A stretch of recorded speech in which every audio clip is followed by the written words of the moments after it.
A brutal double murder more than 2 decades ago is now in front of the Ohio Parole Board. The killer's execution was recently put on hold as the board considers a request for clemency.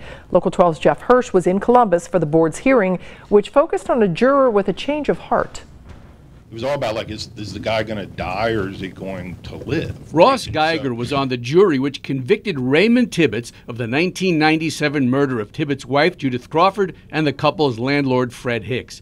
Tibbetts was scheduled to be executed earlier this year, but Geiger said he recently found some documents from the case online, documents about Raymond Tibbetts' extremely troubled childhood. Geiger wrote to Governor John Kasich, saying if those documents had been highlighted in the case by the defense, he, Geiger, would have voted for life in prison instead of death for Tibbetts.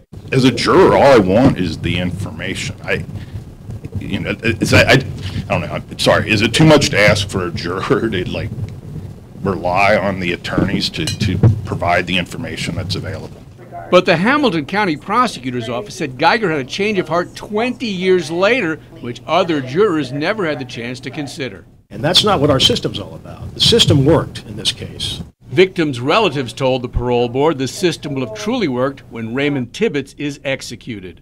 As members of the parole board, you are being asked to change your vote for a death penalty of a convicted murder because Mr. Geiger changed his mind surfing the net one night. What else did he read surfing the net? Whatever it wasn't this document, a personal copy of the trial transcript. One person who did not testify today, that's not the way these hearings are run, is the death row inmate himself, Raymond Tibbetts. But in an interview last year with the parole board, Tibbetts said that he does not think that he deserves clemency. And that may have as much weight with the parole board as anything else which was said here today. Jeff Hirsch, Local 12 News. And the parole board will recommend life or death to Governor John Kasich, who has the final say. And if Governor Kasich upholds the death penalty, Tibbetts' execution is scheduled for October 6th.